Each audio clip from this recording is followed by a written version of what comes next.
Hey boys, it's HarmNone. Today we're going to be customizing the Rogue in Grand Theft Auto Online. Now I'm recording this on the final day that the Rogue is actually on sale, so if you guys are seeing this the day that it comes out, this is probably a plane that you guys are going to be maybe interested in picking up, that you're going to probably want to pick up while it's on sale. However, if you are watching this in the future, I still am going to be covering everything there is to know about the Rogue. So anyway guys, let's go ahead and hop inside of the Rogue and start customizing this thing, and then of course we're going to take it outside and do a full review on the plane as well. So let's go ahead and start off with the armor. We're going to go all the way up on that, of course, because we want the plane to be as armored as possible. For the countermeasures, I've heard the chaff is the best. I've also heard the flares are good. Smoke has also been said to be good. I'm going to go with chaff. Personally, I think that it is kind of the best, so we're gonna go for that one. EMS upgrade level 4. We want this plane to be as fast as we possibly can make it, so let's do that. For the handling, the stock handling on this plane, it's not super responsive. Smooth handling's a little better. Sport is just more responsive, and then race handling is like super responsive. With the Rogue, I personally think that race handling is like a little overkill, so I'm gonna go with sport handling on this plane in particular. For the livery, we have the LTD gas livery, we have the operative livery, the Rogue operative, the Green Baron, the Red Devil, the Golden Kid, the Wonder Kid, the Racer, the Rogue Racer, the Fighter, and back to none. The Fighter livery is kind of cool. I do think that there's quite a few like cool liveries for this plane actually. I kind of want to go for the Red Devil livery myself. I do like the look of that, so let's do it. For the respray of the plane itself, we could go for like my crew color, something crazy like that. Honestly, I think this is going to look really good in an ice white. I think that I want to go for a matte ice white though. I think that matte kind of looks a little better on planes generally, so let's go for that. And for the secondary color, I could also go matte ice white. However, I kind of think that black looks really good, so let's do black. I think that's pretty good looking.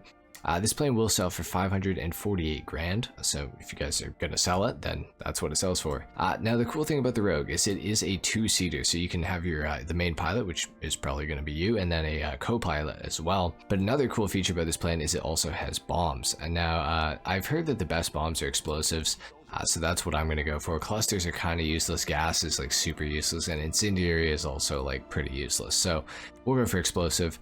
For the primary weapons, we can go for 7.62 machine guns, or of course we can go for the explosive cannons. The explosive cannons are definitely the option to pick. They are going to cost a little more, $240,000 for these. They are worth it though, so let's go ahead and equip those. And for the secondary weapons, we can equip the homing missiles for another $240,000. Another thing that I'm going to want on this plane for sure, because it's going to help with, you know, taking out players, taking out AI targets, all that sort of stuff. So anyway guys, that's pretty much it for the customization part. Now it's time to take the Rogue outside and actually talk about just how good this plane is. Now I have flown the Rogue before. I actually do own another Rogue in addition to this one that I bought just for this customization.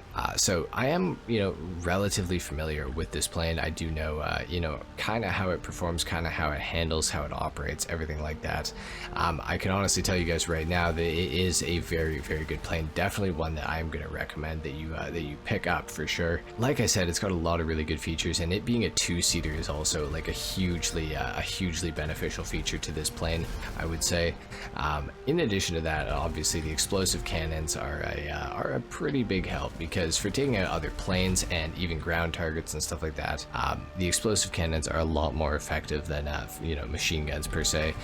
So these are definitely something that are a standout feature on the Rogue. Now they're not as good as the Hydra or the laser, but they are still explosive cannons nonetheless, and if you do direct hit a vehicle with them, it is pretty much guaranteed to blow up. So that is very, very useful. It is definitely one of the nicer features of the Rogue. Obviously having a second player that you can sit in it is also quite huge, because the Hydra, laser, you know, those planes, they don't have that ability. In fact, most planes in GTA really don't have the ability to seat two players unless they're a bigger plane. The only exception that I can really think of to this is like the Pyro, for example. And the Pyro is a great plane for all intents and purposes. I've actually got a customization and review out on that plane as well today. So if you haven't seen that, go check it out after you've done this video, especially if you're trying to decide between the Rogue and the Pyro. But yeah, guys, I mean, the Rogue is just, it's a really, really good plane. I know a lot of people who are super good at flying the Rogue. It's very useful in a PvP scenario, and it's also quite quick. And depending on the handling that you get for the plane, you can make this thing like insanely good for dogfighting, insanely maneuverable, all of that sort of stuff. My only real problem with the Rogue is it is a plane that suffers heavily from turbulence. If there is turbulence in the air, the Rogue will definitely let you know, because this thing will get knocked off of its course very, very easily, which is quite annoying. But that is just, you know, a characteristic of the Rogue that you're going to have to deal with if you do decide to purchase this plane. Honestly, one of the best features of this entire plane though is the price. This is a relatively cheap plane, and you can get explosive cannons for it. So it's realistically, it's the cheapest plane in the entire game to get the explosive cannons on, other than, like, well, stealing the laser from the military base. But obviously you don't own that plane. If you do that, you just, you know, borrowing it. So, you know, the Rogue really is good for all these reasons. Another thing with the homing missiles, they are not spammable, which is it's a little less than ideal. A plane like the Pyro, which I customized a little bit ago, it's also out today, it does have fully spammable homing missiles, which is a pretty helpful thing. However, it doesn't have the explosive MGs, but it does have really good MGs as well. So they're definitely both great planes, but the Rogue does come at a much less cost. I think right now, while it's on discount, it's at $1.1 million, whereas the Pyro on discount right now is $3.1 million. Both of those prices are without the trade price unlocked. So, you know, these planes really are, they really are hugely different in price. They are both two-seaters, but if I had to pick one, honestly, I'd probably pick the Pyro, but I understand for people that are on a budget, the Rogue is probably more than you'll even need. I would recommend putting sport handling on it. I think race handling is honestly like too much for this plane. I think that it actually becomes a little bit taxing to fly it if it's on race handling, so I would either go smooth stock or sport handling. I would not go race handling with the Rogue. Yeah, overall, guys, this is a really fun plane to have in Grand Theft Auto Online. It's a really useful plane to have in Grand Theft Auto Online. You can pretty much land this thing anywhere because it really doesn't take that much room to take off or land, so that is kind of useful as well. You can land in the city and just kind of coast around, and then take off again, you know, obviously when you guys need. So it's, you know, it's not quite as functional as like a helicopter or anything like that, but it's pretty convenient because you don't need much room to land the thing, and obviously, as you guys can see, you don't need much room to take off. So overall, I would recommend picking up the Rogue regardless of if it's on sale. If this thing's on sale, you're just getting it at an even better deal. If it's not on sale, you should still buy this plane. It is genuinely a very, very good one, and at its price point, you really cannot beat the Rogue. Like, this thing is super good value for your money. Definitely one that I would recommend picking up for sure. Of course, like I also mentioned earlier, and like you guys saw when I was customizing, it does have bombs as well. And your co-pilot can activate your countermeasures for you. So if you guys do play with friends, the Rogue is going to be nice for that, because your co-pilot can activate the chaff for you.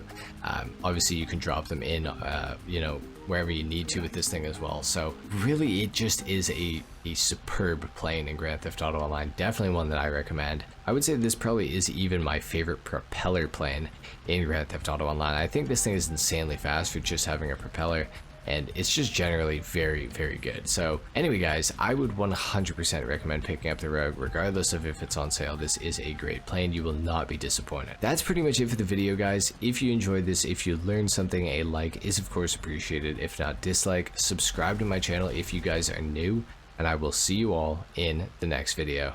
Until then, take care. Peace.